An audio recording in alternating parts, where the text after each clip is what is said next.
My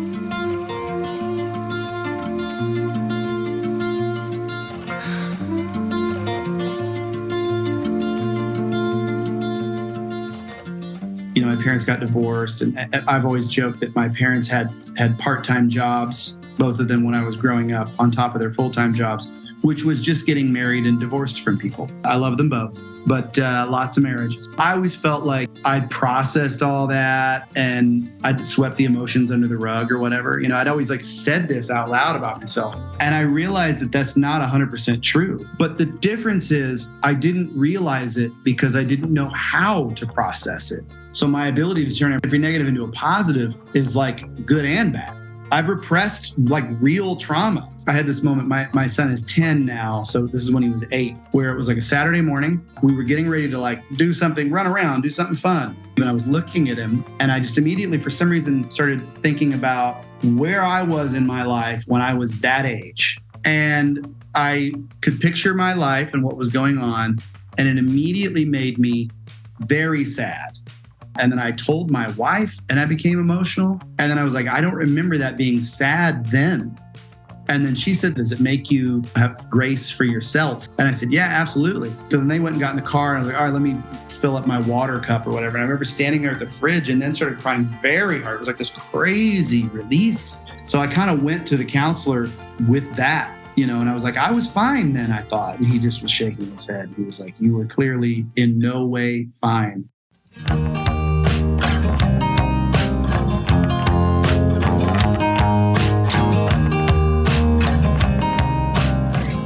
Welcome to the Story Enneagram Podcast. I'm Jim Gum, and I'm an Enneagram teacher and coach living in Kansas City.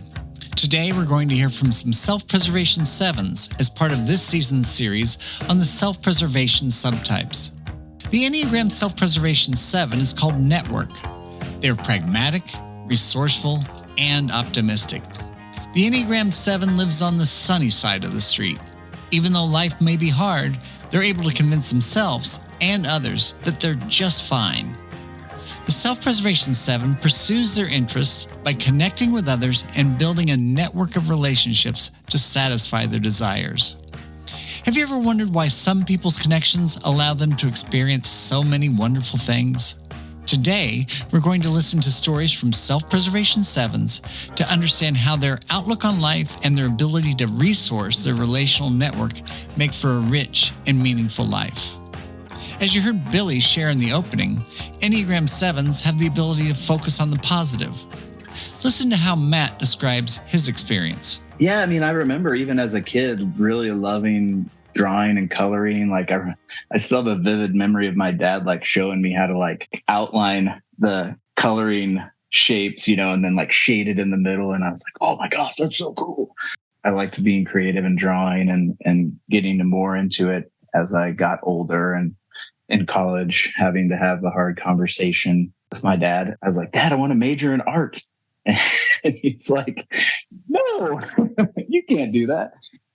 But he understood, I think, my creativity and was like, well, get a minor in journalism. I realized I liked helping people communicate what they were about, trying to convey the message through visual design. That's where I kind of found the nice combo of creativity without it being about my self-expression. I never felt real connected to that part of art. And here's Allie. When I was a kid, I looked a lot more like a 7. My mom was always like, are you going to ever be home one night? I wanted to be involved in different activities. I wanted to see friends, particularly in high school and in college. Always had plans. If I was studying, it was always with other people, always very social. And that worked for a long time. I think what's interesting and probably why when you approached me about this as a self-preservation 7, that has made a lot more sense in my 30s and 40s because I kind of crashed and hit a wall. The nickname for the Self-Preservation 7 is Network. They utilize their social skills and network to pursue the things they desire for practical purposes. Billy speaks about his ability to connect with others. If I'm being honest, I start to feel a little defensive. When I look back, it just happens organically. So my nature is I want to connect with people.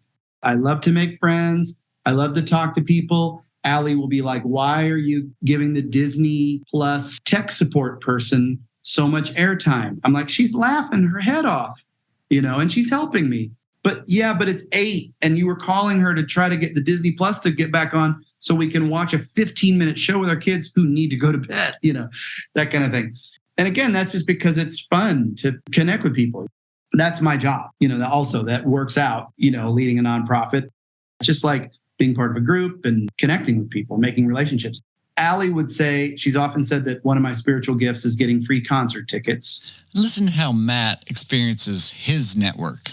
When I reflected, I was like, oh, I do like have like a few of these like really key relationships that I've had for a long time.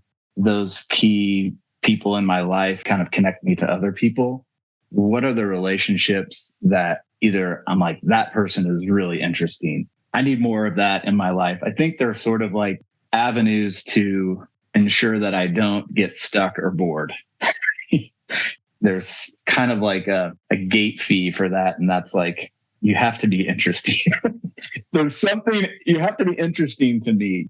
As I was starting to get into graphic design, I ran across a couple people. They knew somebody I knew. And it was like, oh, you teach graphic design. I need to talk to you. Like, that's what I want to do. And there were definitely times where I was like, I'm just working on it's not even a design piece. It's just like an art piece that I was working on. And I remember seeking out a few of these individuals. Tell me how to make this better. Here's how Billy describes networking as he leads the nonprofit Steps of Faith, which provides prosthetics to people who've lost a limb. When I've been on the phone or meeting with somebody we're partnering with in some way, like a new prosthetic clinic, I've often said, like, my favorite part of this job, other than, the changing people's lives part, the thing we do, is making a connection like that. That's the exciting part to me, is kind of building the network that we've built over the last 10 years. And it's also fulfilling. I mean, obviously, at the end of the day, I know that at this point, over 1,000 people that are using all 4 of their limbs again or whatever, walking again or whatever, that we were able to get a prosthesis that didn't have one and would not have been able to get one otherwise because of the work we've done. So that's very, very fulfilling. But yeah, I don't know, man. I just love like building the team. It's natural for Enneagram 7s to be optimistic about their life and about the future. Matt mentioned earlier that he was looking for interesting people that would keep him from feeling stuck or bored. A challenge for the 7 is the mundane, or even worse, dealing with the difficult things that are an unavoidable part of every life. Here's how Matt describes his experience. Just becoming more aware of those things that I feel are uncomfortable, like just bringing that discomfort more to the surface to where it's not as much of a subconscious thing. Like, that's the first part, right? Being aware, like, oh, I'm in an uncomfortable space here. Oh, hey, there's actually nothing going on, and that's okay. And here's Allie again. And so that was 2014. At that time, I had young kids. So I had one young kid and another one I was either expecting or had just had. There was the newness of all of that and the enjoyment and the freedom of the days spent home with them. But there was a real loss of identity and drive and purpose that was happening for me. And in 2017, I was starting to show signs of depression, which was really shocking for me because, as I'm sure with a lot of 7s, we can work our way out of sadness pretty quickly. I started seeing a therapist and she said, this looks to me like anxiety-induced depression. And so we really started delving into what the anxiety was, which was something I didn't think I had because it didn't manifest like typical anxiety because I wasn't worried all the time. I just was running like a typical 7 would, with a lot of tabs open, with very high performance, right? I can usually operate just kind of getting up and going out into the world, at 85 to 90% on a test. I can just kind of do that. I didn't understand that the way I was living my life was either all on or all off. And what happened was my body just said, we can't do this anymore. My body was choosing all off a lot. That was also really hard because I had spent so much of my life thinking my value was being really productive and collaborative and networking and seeing people and, being successful. Matt continues. Yeah, I mean, there was definitely a period of time where there was a lot of loss in my mid-20s. My dad passed away, and I was also still in that stage of figuring out who the heck I was. Like, what do I want to do for a career? I didn't really feel like I had a clear direction or vision. That was a time that I became more aware of like my tendency to just be like, no, I'm not dealing with that. I'm just not going to deal with it. Just go do something else. I'm going to go to art school and get a design degree. And okay, I don't really want to deal with the loss of my father. I don't really know what I want to do. So I got to do something. It kind of was an escape during that time. And I remember I did a thing called Focus. There's one exercise in there that they give you a name based on kind of what they see you struggling with. For me growing up, it was Peter Pan. And so it's like just not wanting to grow up, not wanting to accept responsibility or deal with hard things. Gluttony is the passion of type 7. And here's how Frederick Buechner defines it. A glutton is one who raids the icebox for a cure for spiritual malnutrition. It's a relentless desire to not be limited and experience all that life has to offer. It's also a strategy to avoid pain by continuing to find new interests, new activities, and new outlets. Each passion has a corresponding virtue, and for gluttony, it's sobriety. And here's Allie again. So that led to another thing that I was contemplating whether or not to share because it's kind of vulnerable. Well, I think it's actually important. And I think it's important in particular for the 7 context. So that was 2017 when I started the journey. In 2021, I started embracing sobriety. And I haven't drank since then. For me, that's been another part of this story. And again, it's funny because I think from the self-preservation 7 perspective, I never looked on paper like someone that had a problem with alcohol because I was always the person in college or wherever I could kind of keep pace with everybody. But the way I refer to it, my whole life, if 1 is good, 10 is better. But I also have the self-preservation instinct enough to know if 10's not acceptable, it's going to be 4. So for me, as I started to understand that anxiety, the way that I used alcohol was to get space between me and my brain and to quiet all the thoughts down. And so it just had become a coping skill that had just wasn't serving me anymore. And I was dealing with headaches. And so kind of the same thing as the anxiety, what my body does, because there's all those feelings that we feel, well, for me anyway, I realize I feel joy and I feel fear. And that's about it. And so anything that is sad, loss, grief, it'll move very quickly into fear, or it'll just get reframed in the joy category. Here's Billy again. But I was hardly ever I'm just going to have 1 or 2 drinks, I could take it or leave it kind of person. I loved it. I will say I love it, even though it is not an activity I partake in anymore, because I can't. I have that disease of alcoholism. It was everywhere on both sides of my family. And so it just was a thing where I'd always loved to drink. I love the healthy aspects of it too. I love it. I love everything about it except the bad parts about it, and I don't love those.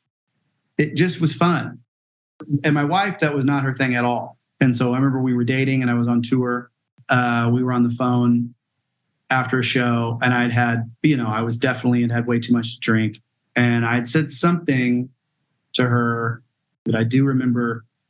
I think she texted me after we got off the phone and was basically like, this is a problem.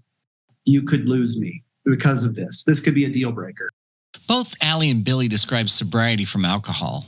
However, sobriety as a virtue has a much larger context. We can learn to be sober about work, shopping, eating. The list goes on. Here's Allie's perspective. Oh, man. I forgot that. So when I was a kid, context, my grandfather owned the Village Inn franchises in Nebraska, Iowa. And so we could eat for free there. But part of it being free was we could order what we liked. And so I liked having the soup, and I liked having the club sandwich, and I liked having this. So I remember my mom and other people saying, your eyes are bigger than your stomach. That translates into so many things, right, in my life. So for me, my story was, even though my alcohol use was not to the limit that maybe it is for some people, I still needed some help to do it. It's not just an on-off switch. And so the night that I had decided that I needed to get some help for it, I came into my husband and he was like, so you're just going to stop forever? This is what people say all the time, which could you terrify a 7 anymore, right? One of the gifts for me of the way that a lot of these helper programs are oriented is to keep it small and to just take one day as it comes. And so when you talk about the virtue, that is one gift I have gotten from sobriety that I've been able to apply into every aspect of my life. Particularly for me, it's with finances. When something is very overwhelming or I'm not terribly good at it, I don't know how to ask for help. I don't know how to go look for help when a project is undesirable. And so I kind of stuff it and ignore it. And in order to even make a bit of progress on it, I have to keep it really small so that I can see like a little bit of progress. This is the stage of where I'm working on this now.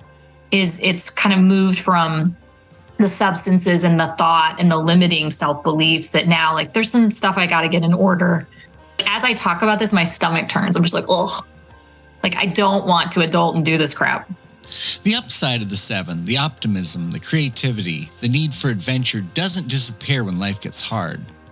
Wisdom comes when a 7 realizes that refusing to face difficulty won't make you happy.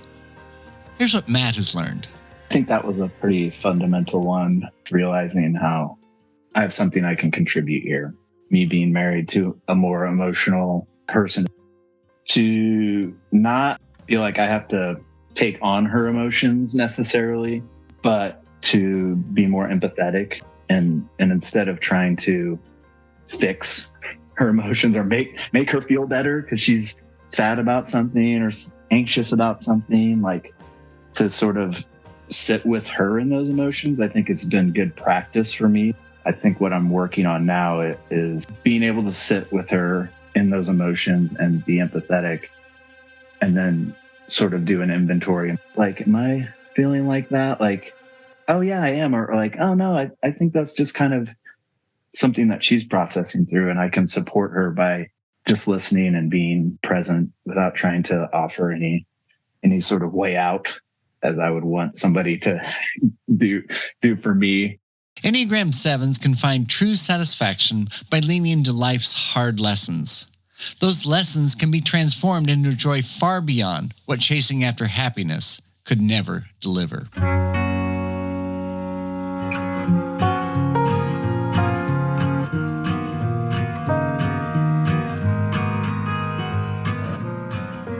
That's it for this episode of the Story Enneagram podcast. Thanks for listening. If you or someone you know is a 7 who feels uncomfortable when life gets difficult, you've come to the right place. Wouldn't it be great to know that the harder emotions are just as useful as the happy ones? Visit my website at storyenneagram.com. I offer Enneagram team building experiences and training for businesses, schools, and nonprofits. I also offer personal coaching packages for individuals or couples. Drop me a line and let's explore what the Enneagram can do for you. Please subscribe to the Story Enneagram podcast. Share it with your friends and family. And if you're really feeling it, leave a rating in Apple Podcasts. I'd appreciate it. Our music is by Daniel Gum. You can hear his music on Spotify or wherever you get your music. And yes, we do have the same last name. Story Enneagram, where learning your type is just the beginning of a whole new story.